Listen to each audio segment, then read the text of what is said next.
नमस्कार, मैं अखिल श्रीवास्तव भारत मौसम विज्ञान विभाग की साप्ताहिक मौसम परिचर्चा में आपका स्वागत करता हूं। इसमें हम देखेंगे कि पिछले एक सप्ताह के दौरान मौसम के कैसे हालचाल रहे और अगले 2 सप्ताह के दौरान मौसम के कैसे रहने की संभावना है। अगर हम देखें कि किन मौसमी घटनाओं ने मुख्य रूप से भारतवर्ष को प्रभावित किया, जिनको इस मानचित्र के माध्यम से दर्शाया गया है, तो आप देखेंगे कि मुख्य रूप से एक पश्चिमी विक्षोभ था जिसने 6 तारीख के आसपास भारतवर्ष को प्रभावित करना शुरू किया और इसकी वजह से जो एक लू और ग्रीष्म ऊष्म लहर की जो संभावना लगातार चल रही थी, जो एक स्थितियां बनी हुई थी, उसमें थोड़ा सा एक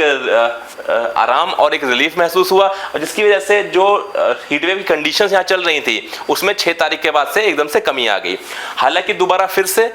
कंडीशंस फिर से फेवरेबल हुई और हीटवेव कंडीशन का एक फ्रेश स्पेल जो है वो north west part of the country, ज्यादातर जो हमारा इंडो गंगेटिक प्लेन है वहां पर फिर से इस सप्ताह में देखी गई। इसके अतिरिक्त अगर हम देखें पश्चिमी के अतिरिक्त जब देखेंगे तो ये जो सी से आप देख पा रहे हैं मैप में, ये सब चक्रवाती परिसंचरण को दिखा रहे हैं, यानी साइक्लोनिक सर्कुलेशन को दिखा रहे हैं। तो हम देखेंगे 6 तारीख को एक साइक्लोनिक सर्कुलेशन जो है पश्चिमी राजस्थान पर केंद्रित था और यही जो है हमारा उत्तर पश्चिम मध्य प्रदेश पर 6 तारीख को एक और सर्कुलेशन जो है देखने को मिला था। इसके साथ साथ एक सर्कुलेशन जो है वो बिहार पर 7, 8, 9 और 11 तारीख को देखने को मिला था और वहीं आसाम पर भी साइक्लोनिक सर्कुलेशन जो है वो 6 से लेकर के 10 तारीख तक अलग अलग दिनों पर देखने को मिला। इसके साथ साथ एक जो शियर जोन है वो 16 डिग्री नॉर्थ से 18 डिग्री नॉर्थ के बीच में इस पिछले सप्ताह में कई दिनों तक देखा गया। अगर हम देखें कि इन सब मौसमी घटनाओं की वजह से क्या बारिश पर और तापमान पर प्रभाव पड़ा, तो हम देखेंगे कि जो मेरे दाहिनी ओर का जो चित्र है इसमें विभिन्न दिनों में कहां पर बारिश रिकॉर्ड की गई उसे दर्शाया गया है। तो आप देख सकते हैं कि जो मुख्य रूप से बारिश है वो दक्षिण प्रायद्वीप के जो मुख्य ज्यादातर इलाके हैं वहां पर रिकॉर्ड की गई है। वहीं जो पूर्वोत्तर भारत के कुछ इलाके हैं वहां पर भी अलग अलग दिनों पर वर्षा रिकॉर्ड की गई है। इसके साथ साथ जो उत्तर पश्चिम भारत का इलाका है वहां पर कुछ एक स्थानों पर ही बारिश रिकॉर्ड की गई है। कुछ बहुत सिग्निफिकेंट और कुछ बड़े प्रभावी बारिश नहीं देखने को मिली है। अगर हम हेलस्टॉर्म के बारे में बात करें यानी वज्रपात के बारे में, तो हम देखेंगे जो ओलावृष्टि हुई है वो मुख्य रूप से जो हमारा पश्चिमी हिमालयी क्षेत्र है वहां पर और उससे सटे हुए जो हमारे इलाके हैं जो मैदानी क्षेत्र हैं वहां पर ओलावृष्टि भी रिकॉर्ड की गई है। इसके साथ साथ पूर्वी उत्तर प्रदेश में और मध्य प्रदेश एवं छत्तीसगढ़ में भी कुछ दिनों में ओलावृष्टि रिकॉर्ड की गई है। अब हम अगर हीटवेव या उष्ण लहर के बारे में बात करें तो जैसे हमने देखा था कि इस सप्ताह की जब शुरुआत हुई थी 6-7 तारीख के आसपास, तो जो एक लंबा स्पेल चल रहा था हीटवेव का उससे काफी रिलीफ मिला था, लेकिन इसके बाद फिर से हीटवेव का एक फ्रेश स्पेल स्टार्ट हुआ जिसने जो ये इंडो गंगेटिक प्लेन के जो क्षेत्र हैं इन सभी में हीटवेव रिकॉर्ड की गई। जहां देखेंगे तो पूर्वी उत्तर प्रदेश, पश्चिमी उत्तर प्रदेश, पंजाब, हरियाणा, बंगाल, झारखंड, गंगीय पश्चिम बंगाल और उड़ीसा है, इनमें 3 से 5 दिनों तक की हीटवेव रिकॉर्ड की गई। इसके साथ साथ राजस्थान में और पूर्वी मध्य प्रदेश में भी 1 से 2 दिन तक हीटवेव रिकॉर्ड की गई पिछले एक सप्ताह के दौरान। अब अगर हम बारिश के बारे में बात करें तो पिछले सप्ताह में यानी कि 6 जून से लेकर 12 जून की जो बारिश है उसको इस मैप के द्वारा दर्शाया गया है। इसमें जो इस सप्ताह में अमूमन या नॉर्मल रेनफॉल या सामान्य रूप से रेनफॉल है उसके सापेक्ष में जो रिकॉर्ड की हुई रेनफॉल है उसको दर्शाया गया है। तो जो आप नीले रंग से देख पा रहे हैं क्षेत्र, इन सभी क्षेत्रों में नॉर्मल या सामान्य रूप से जो वर्षा होती है उससे अधिक वर्षा रिकॉर्ड की गई है। वहीं हरे क्षेत्रों में सामान्य के करीब, सामान्य के आसपास की वर्षा रिकॉर्ड की गई है। वहीं पीले और लाल क्षेत्रों में सामान्य से कम वर्षा रिकॉर्ड की गई है। तो हम देखेंगे कि जो हमारा दक्षिणी प्रायद्वीप का उससे सटा हुआ जो सेंट्रल भारत का इलाका है यानी कि जो मध्य भारत का इलाका है वहां पर सामान्य या सामान्य से अधिक वर्षा रिकॉर्ड की गई है। इसके साथ साथ जो उत्तर पश्चिम पूर्वी भारत का इलाका है उन सभी स्थानों पर सामान्य से कम वर्षा रिकॉर्ड की गई है पिछले एक सप्ताह के दौरान। वहीं सीजन के बारे में बात करें, जो हमारा जो मानसून सीजन है ये हम 1 जून से 12 जून तक के बारे में बात कर रहे हैं, तो फिर आप देखेंगे कि जो हमारा दक्षिण प्रायद्वीप का इलाका है वहां पर और जो हमारा पूर्वी भारत का इलाका है इनमें सामान्य या सामान्य से अधिक वर्षा रिकॉर्ड की गई है। वहीं जो हमारा मध्य भारत, उत्तर पश्चिम भारत, उत्तर भारत के इलाके हैं यहाँ सामान्य से कम वर्षा रिकॉर्ड की गई है इस सीजन के दौरान यानी 1 जून से 12 जून 2024 तक। अगर हम पूर्वोत्तर भारत की बात करें तो हम देखेंगे असम मेघालय में सामान्य वर्षा, इसके अतिरिक्त अरुणाचल प्रदेश, नागालैंड, मणिपुर, मिजोरम, त्रिपुरा में सामान्य से कम वर्षा इस सीजन में यानी 1 जून से 12 जून के बीच में रिकॉर्ड की गई है।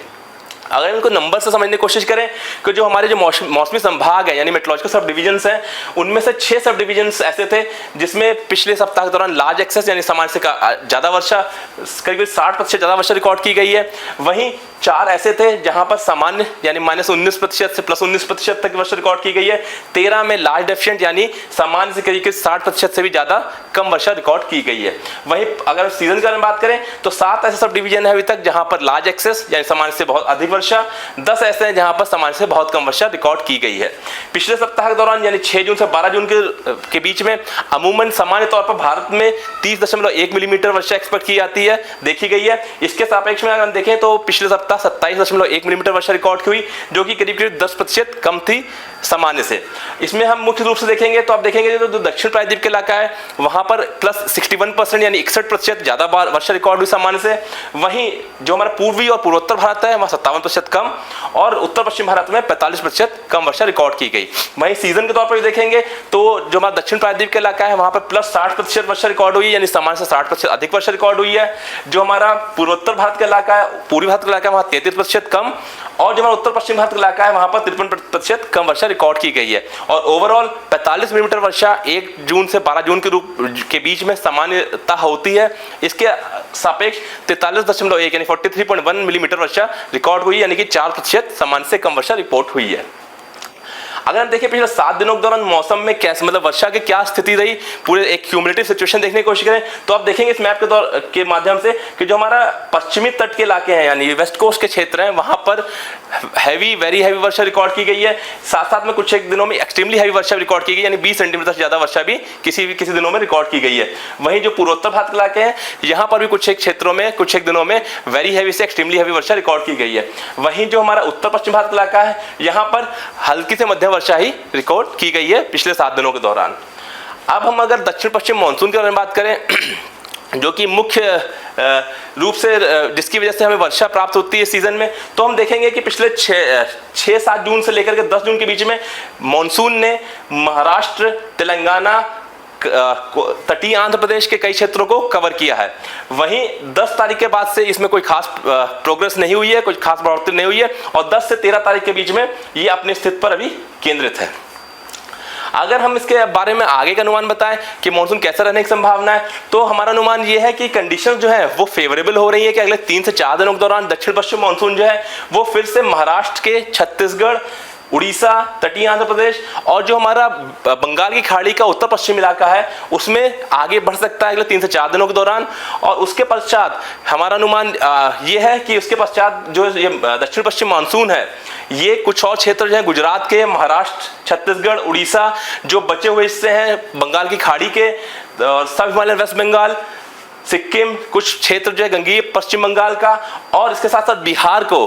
इस सप्ताह के अंत या अगले सप्ताह में इसको जो है पहुंचने की संभावना है। इसके साथ साथ ये भी अनुमान है कि जो हमारा दूसरा सप्ताह होगा उसमें जो हमारा मध्य भारत और पूर्वी भारत के कुछ एक इलाके हैं और इसके साथ साथ जो उत्तर पश्चिम भारत के कुछ इलाके हैं यहाँ भी मानसून पहुंचने की संभावना है सेकेंड वीक में, यानी कि जो हमारा 20 से 26 जून का सप्ताह है उसमें। अब हम बारिश की बात करें तो ये जो हमारा एक्सटेंडेड रेंज फोरकास्ट सिस्टम है उससे ये मॉडल का फोरकास्ट लिया गया है। इसमें ऊपर के चित्र जो है वो क्या क्या क्या बारिश होने की संभावना है कैसी अगले 2 सप्ताह में उसको दर्शा रहे हैं। वहीं अगर आप नीचे वाले में देखेंगे तो इसमें ये बताने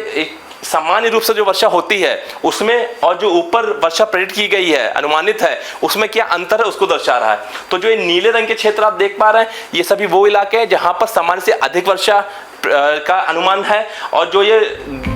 लाल और पीले रंग या नारंगी रंग के क्षेत्र हैं यहाँ सामान्य से कम वर्षा की संभावना है। तो अगर आप इस मैप के बारे में देखें तो आप देखेंगे कि जो पहला सप्ताह है उसमें जो दक्षिण प्रायद्वीप के इलाके हैं और पूर्वोत्तर भारत के इलाके हैं यहाँ काफी अच्छी बारिश दिखा रहा है। वहीं ये बारिश का क्षेत्र दूसरे सप्ताह में जो पूर्वी भारत है और उससे लगे हुए उत्तर पश्चिम भारत के इलाकों में भी काफी बेहतर दिख रहा है। वहीं अगर हम अनोमली के माध्यम से इसको समझे, विसंगति के माध्यम से, तो आप देखेंगे कि पॉजिटिव अनोमली यानी कि सामान्य से अधिक वर्षा पूर्वोत्तर भारत में और दक्षिण प्रायद्वीप भारत में दिखा रहा है। वहीं अगर हम